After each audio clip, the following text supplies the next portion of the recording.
So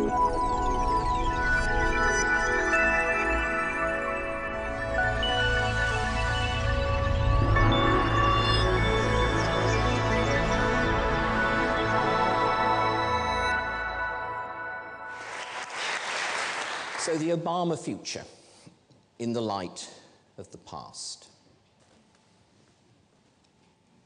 So there's the 44th president, and we all, I'm sure almost everybody in this room, watched that inauguration last week and had a tremendous sense of a historic moment.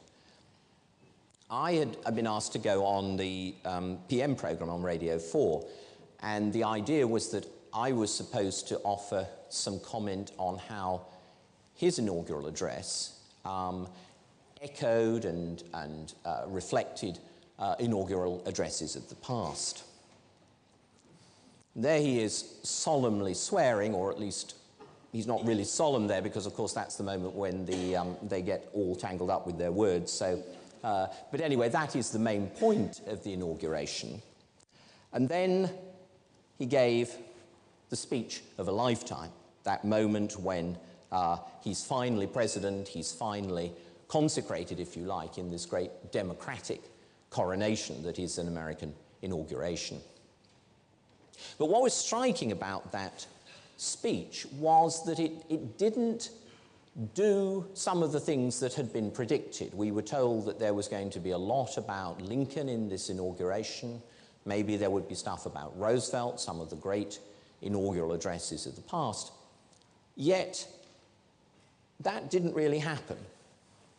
There wasn't great soaring rhetoric of the sort that Lincoln gave in his final address a month or so before he was assassinated, about the famous lines about "with malice toward none."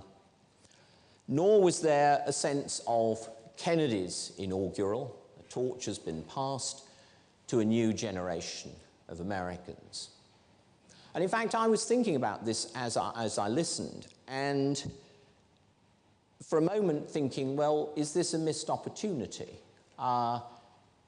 After all, this, even more than Kennedy's, is a historic turning point in American history.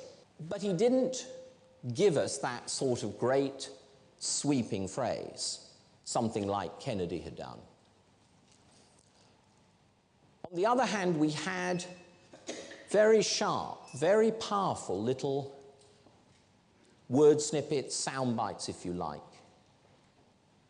He reminded us, as the first black president, of all those Americans who had endured the lash of the whip, all those who had tasted the bitter swill of civil war and segregation, a very powerful phrase. And very poignantly, he said at the end, a man whose father less than 60 years ago might not have been served at a local restaurant can now stand before you to take a most sacred oath. So we had there moments where he was reminding us of this historic development in American history. But it wasn't rammed down the audience's throat. It wasn't, in Kennedy's phrase, there wasn't talk about a new generation or something like that. And why was this? Well, partly, I think, because Obama's strategy is to be as inclusive as possible for as long as he can.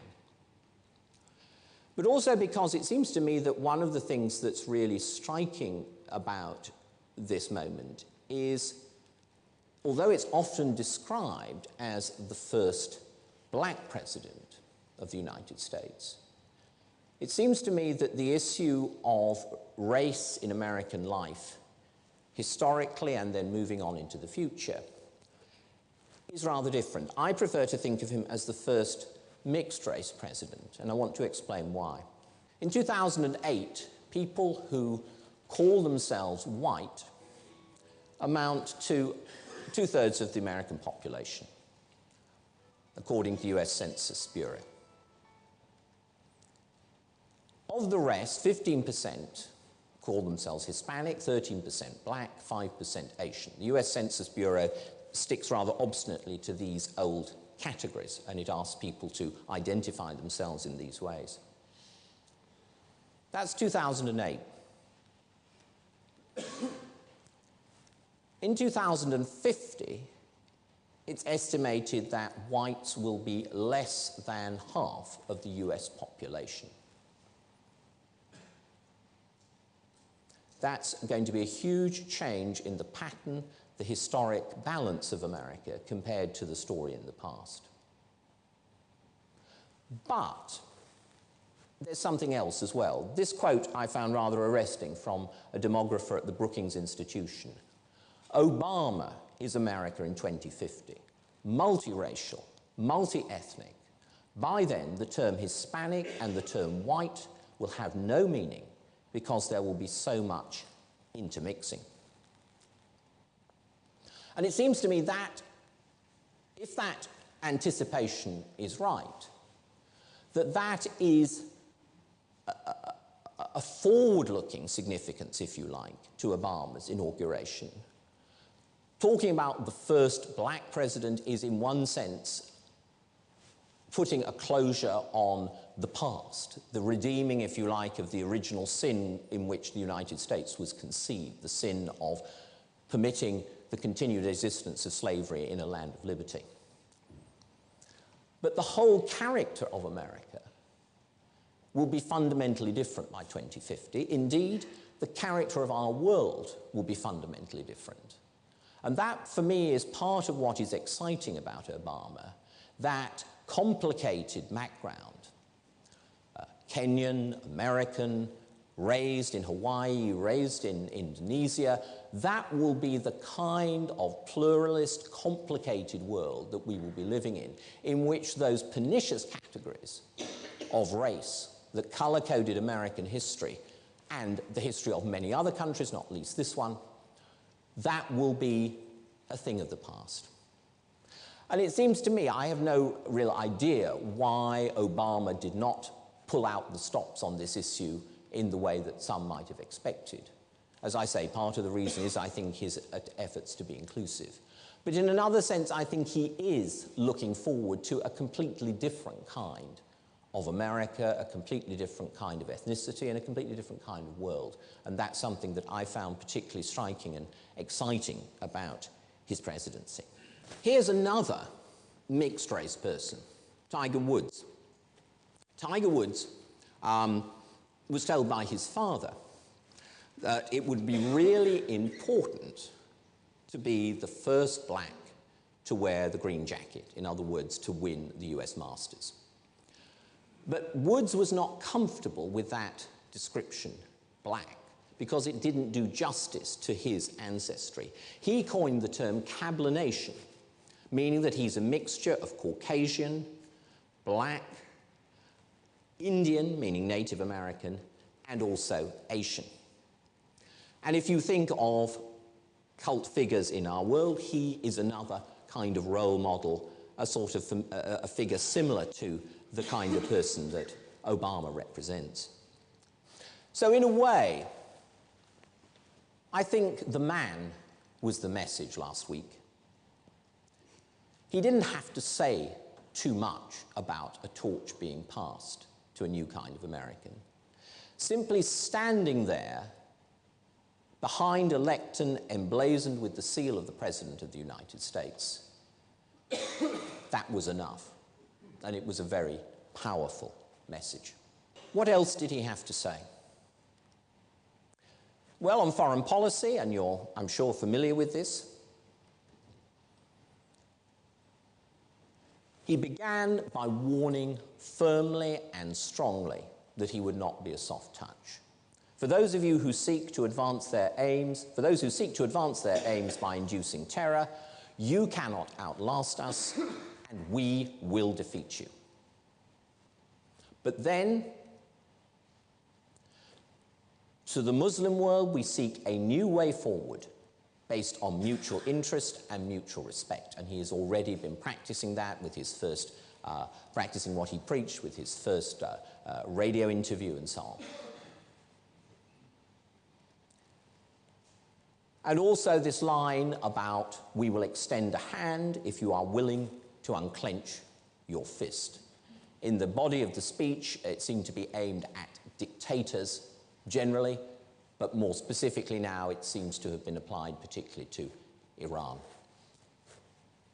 So a powerful message here, on the one hand saying that although he is abandoning the rhetoric of George Bush's war on terror, the issue of terrorism is going to be addressed firmly. But nevertheless, trying to bridge that gap to the Muslim world and to regimes that are not necessarily of America's liking, but being willing to talk.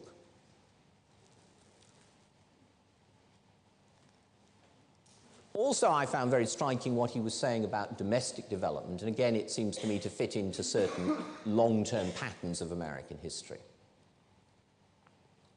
We will act not only to create new jobs, but to lay a foundation for growth. We will build the roads and bridges, the electric grids and digital lines that feed our commerce and bind us together.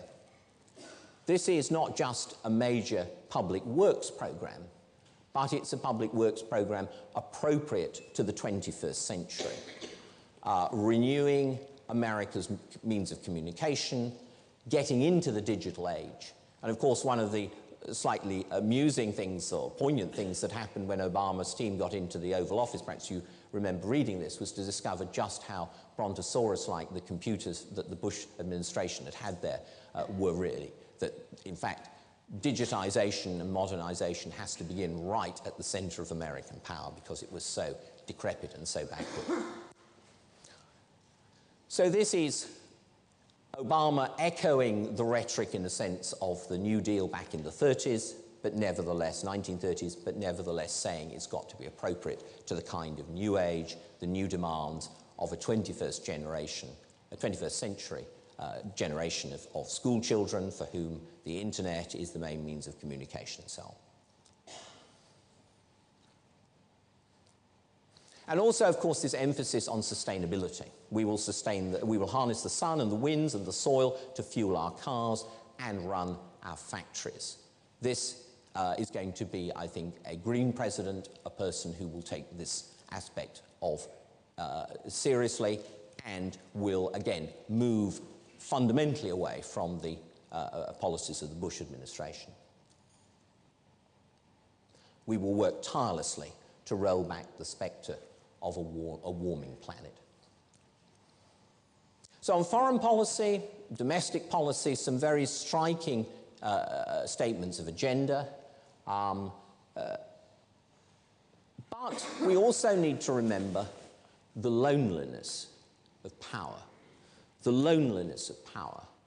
When you get into the Oval Office, what seemed to have been simple on the election trail becomes increasingly and sometimes paralytically complicated.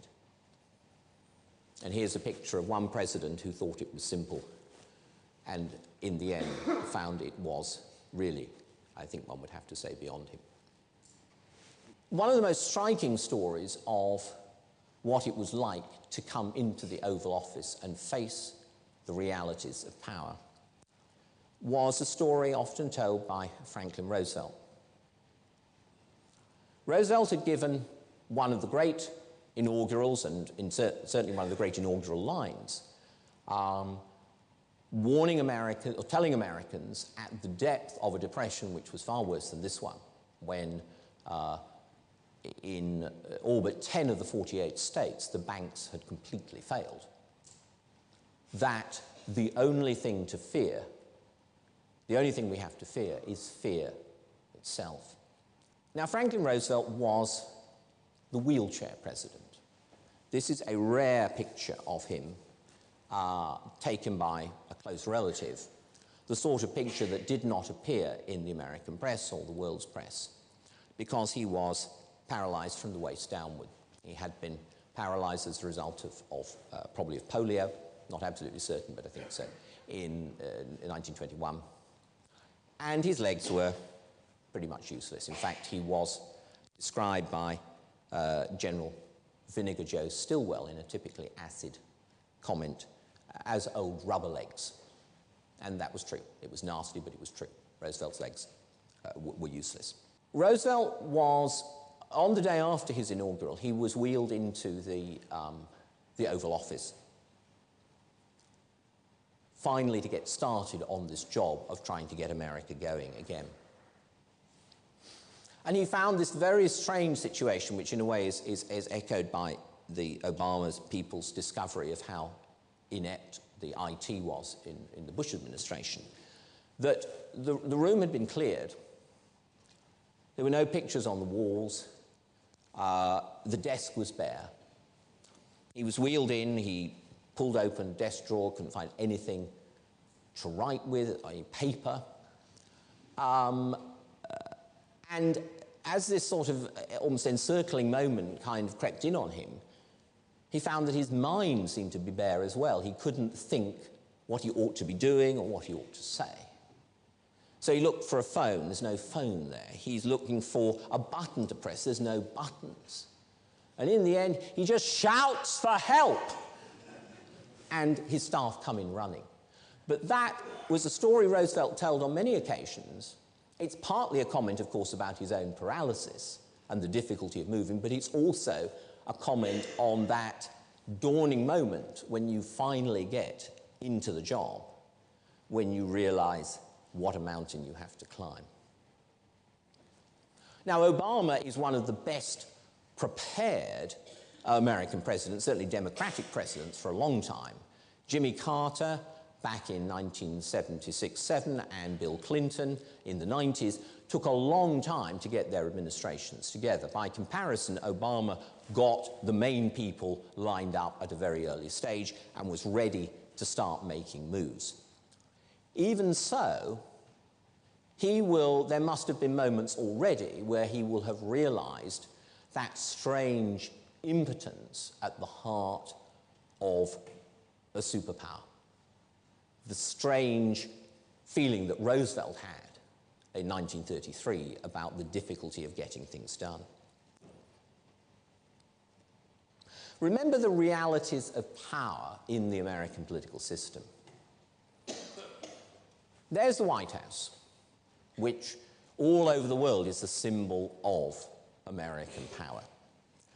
But it's a very different political system from our own. I don't need to go into this here in great detail with an audience like this, but the separation of powers means that the Congress is elected separately from the President, and there is no guarantee that a president of one party will have the same party on Capitol Hill.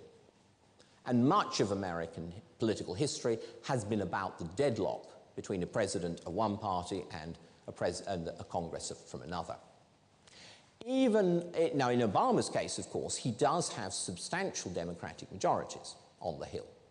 But then you have to factor in another consideration, which is that, of course, in the American political system, people get to Congress very much through their own efforts, their own fundraising, their own contacts, based in their local area, than through the patronage of the party, in a way that is true for the main parties in this country.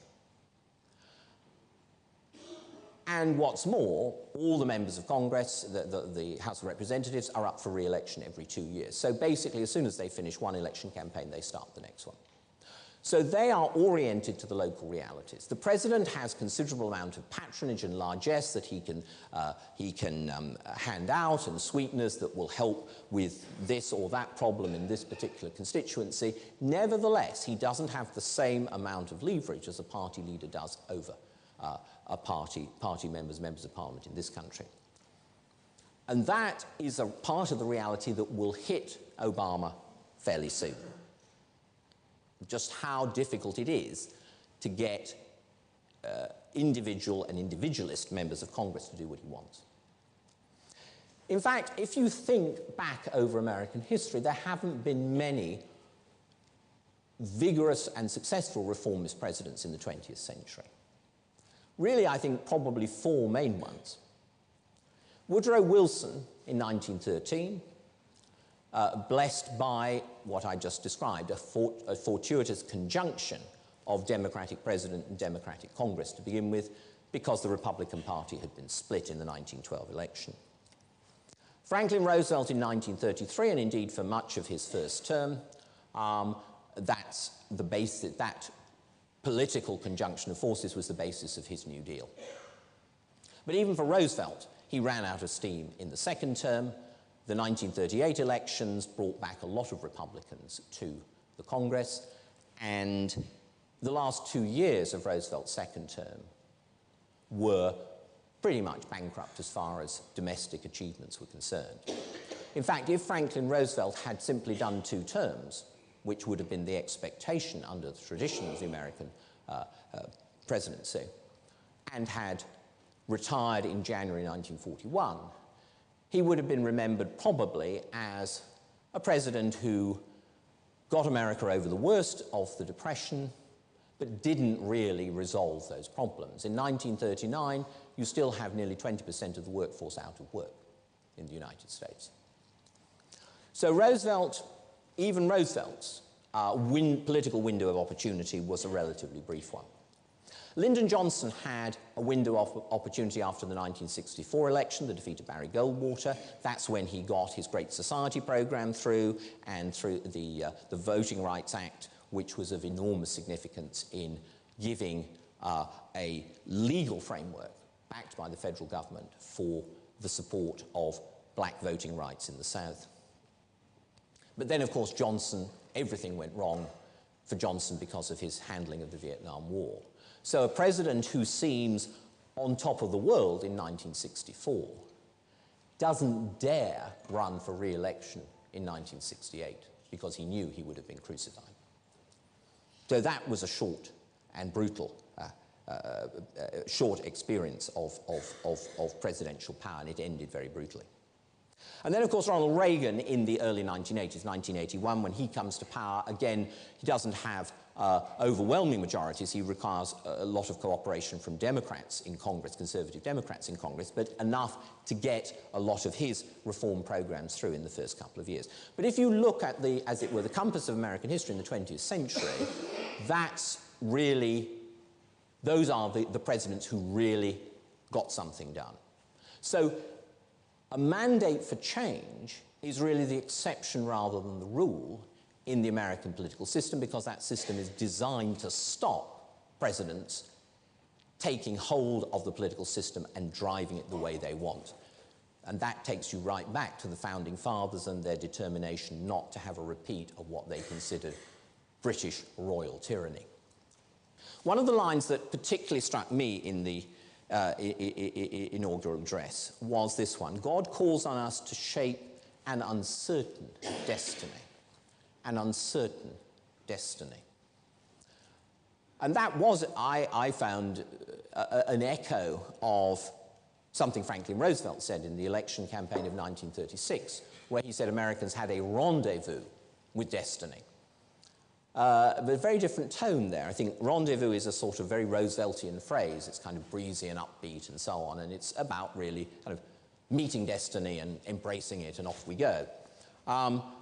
An uncertain destiny is very different, and Obama is calling on his countrymen to shape that destiny. A lot of emphasis in the inaugural address about service, about responsibility, about people taking on the burdens of citizenship and doing something. Remember the day before the inauguration, Martin Luther King Day, Obama was engaged in volunteer work and was encouraging the press to get into it as well. And I think he does have a sense of how important that is to any viable civil society. And it's one of the comments that has been made about American society in the last 20 years, that it has become more individualistic, more self-centered, less community-spirited. The kind of organizations that were at the heart of the fabric of local life, Rotary, Kiwanis, organizations like that, have tended to lose their support in recent years. And it may well be that Obama sees that as an essential part of reinvigorating a society, getting back the sense of being a civil society in a community. So, America has a destiny. He was very clear on that. All presidents are, that there is almost a sense of, a providential sense of America's destiny. But it's a destiny that has to be shaped by the people as well as by the president. And it's an uncertain destiny. There is part of what I find attractive, maybe you do as well, about President Obama, is this mixture of great confidence and also great vulnerability, humility, sensitivity, and somehow the phrase about an uncertain destiny seems to me a very Obama kind of phrase.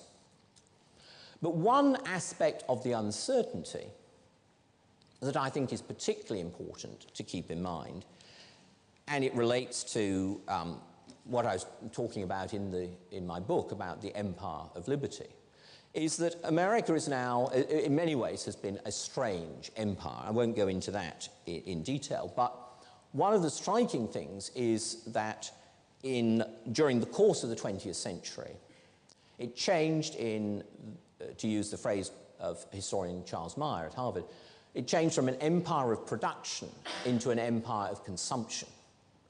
In other words, at the beginning of the 20th century, this was a country that was the powerhouse of the world economy, was producing something like a third of the world's manufactured goods at the beginning of the 20th century after its incredibly fast industrial revolution. And was also, after World War I, the main source of new capital, investment around the world, and particularly after World War II, American investment in Europe was essential for the recovery of Europe in the Marshall Plan. It was important in opening up trade and extractive industries in many parts of the world. You think back in the 1960s, all the stuff about American companies, multinationals buying up different parts of the world and all this kind of thing. But it was a reflection of the power of America's production and its external investment that went with that. Now America is a debtor nation. That's really been the case on the whole since the 1970s, and certainly since the Reagan period, when Reagan greatly inflated the national debt. And in recent years, the United States has continued to function because of the willingness of the rest of the world to invest in the United States, to take up American bonds, to make investments and so on. And most recently, it's not just Europe, not just Japan, but of course China that has been involved in this. Now, the interesting question, and it's more than interesting, the important question in a world recession is whether those patterns of capital flows will continue. Can the United States expect the rest of the world to carry on in the same way, investing in the United States, buying American government paper and so on, at a time when the economies of the major producing countries are all in contraction? This is also true now, alarmingly, of some of the key developing countries, particularly China. The downturn in the Chinese economy is not broadcast in the same way as downturns are in Europe, say, but the indicators are now very striking and quite alarming. And also, of course, this is an era now where every government is borrowing like crazy in order to try and reflate its economy. Our own is, and so on. It's spreading into Germany and so on. So, and also when interest rates are virtually nothing. So is there going to be the same appetite to buy American bonds as there used to be? That's at the basis of the American economy as it's presently structured. And it may well be that Obama's emphasis on service, citizenship, the energy of the community is a recognition of the importance of really getting people back to work for their country before it's too late. So this was a speech about an interdependent world. He talked about interdependency within the country, but it's also about an interdependent world.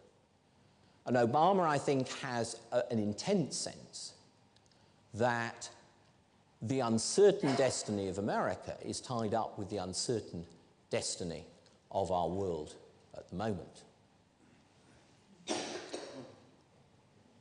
So, good wishes to the 44th president. He has a lot on his plate. Thank you.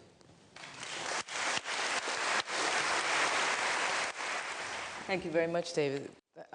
I want to just have two quick reactions and then throw it out to the audience. My first one, I'll take the one that I agree with. I'm very interested in your take on the influence of IT in this election, because it seems to me that this election revealed a divide greater than race, in the sense that it revealed the divide between the internet natives, those people under 40, and the internet colonizers, those of us over 40. And that McCain and Clinton's campaign revealed the internet colonizers versus the internet natives. And being in the colonizer generation, my instant reaction to that is a kind of fear that we may see. First of all, we know campaigning in the Western world, and probably all over the world, has changed forever. It will never be the same again in terms of the way a leader of state or anyone campaigns. And secondly, that perhaps is it possible that this internet generation can throw up a charismatic individual who might not be a very nice guy. Yes, I mean, that seems to me entirely, well, if you take the first point, we are, I think, very much in agreement about the significance of this, this IT revolution. And I think everybody in this room, I mean, if you have teenage children, you know how embarrassed you are at their facility with this sort of thing and how inept you are. I mean, most of my skills doing PowerPoint have been learnt from my teenage son, and they're, as you can see, fairly limited. But so yes, it's a completely new mode of communication. Now, like any new technology, it's a force potentially for good or for ill. If you go back historically to the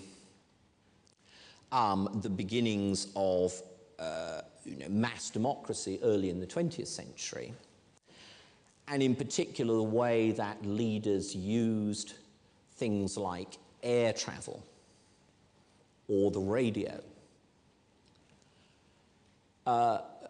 Franklin Roosevelt was the first president to fly to a convention to accept the nomination of the Democratic Party. And I think he took that he took a leaf out of the practice of Adolf Hitler. In the 1932 election campaign, Hitler had flown all over Germany. It's called the Deutschlandflug, and he just flew into every place. It was a 10-day campaign. It was a rerun. And there was something almost, it seemed almost supernatural to many Germans about the way this person descended from the sky, almost godlike, and announced that everything was possible if they elected him as Führer and so on. And then he disappeared again up into the air, and on it was. So, there you had, it seems to me, a technology that was a force for good and a force for evil. Similarly with the use of the radio. Roosevelt was a master of the radio, and the fireside chats, which he began right from the beginning of his presidency, were a way of communicating to ordinary Americans. Similarly, for millions of Germans, the Führer's voice was electrifying. That's an example, I think, of the power of a technology for good or for ill. So no doubt, I mean, the internet may well prove to be,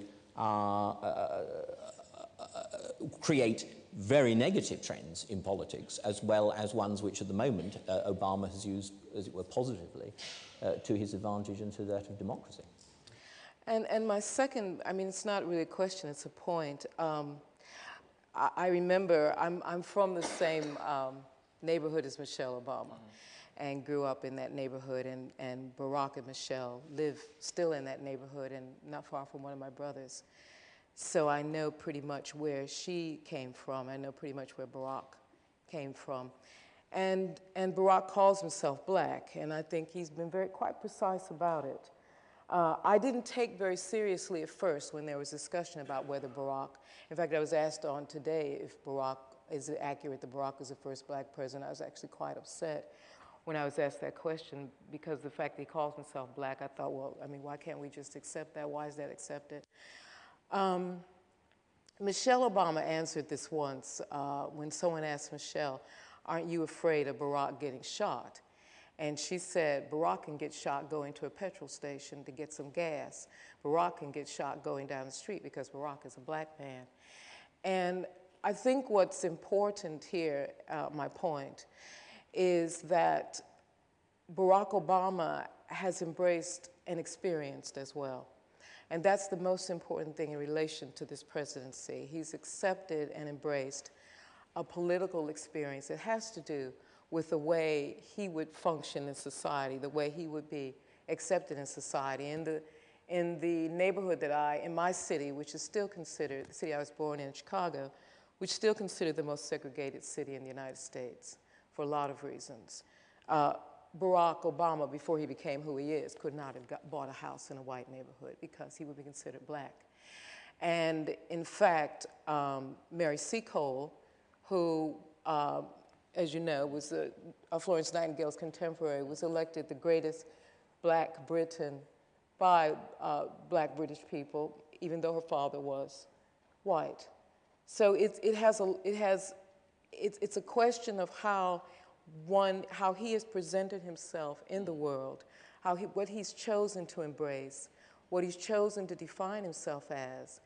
And if you take the whole experience of having this black family in the White House because of his children, his mother, his wife, then we do have a black family, we do have a black president. And it's very important to nail that, because if we don't do that, then there's a chapter of American history that hasn't been dealt with. It's quite important. Always in, and I'm sure this is true, I'm not an expert on African Caribbean or Black British history, so I'm sure this can be corrected by anyone in the audience who knows much more than I do about this, but I can certainly say in African American history, Barack's mother would not have brought him up in a white neighborhood because she would have been considered to have a black child. She was a very interesting woman, because what's very fascinating is she had a daughter who married a man of her father's ethnicity, just as Barack did. So this is a very important thing to say, because it is part of the underlying template that runs a part of underneath America, and as you know, is probably one of the most defining things about America's race. But what will be fascinating is, as you say, by 2050, when the United States, when the African American population becomes a really minority population, as will the Euro-American population, what then will be defined? And I don't know if any of us, well, most of us in this room can actually put our hand on that yet, because we are very much in the experience of this and that. And I think that the president has chosen to govern as whatever that means for him as a black American is what we accept. And also, just one other quick thing, Mario Cuomo, the former governor of New York, said that Americans campaign in poetry and govern in prose. So I think this is probably part of why Barack's speech was such a letdown.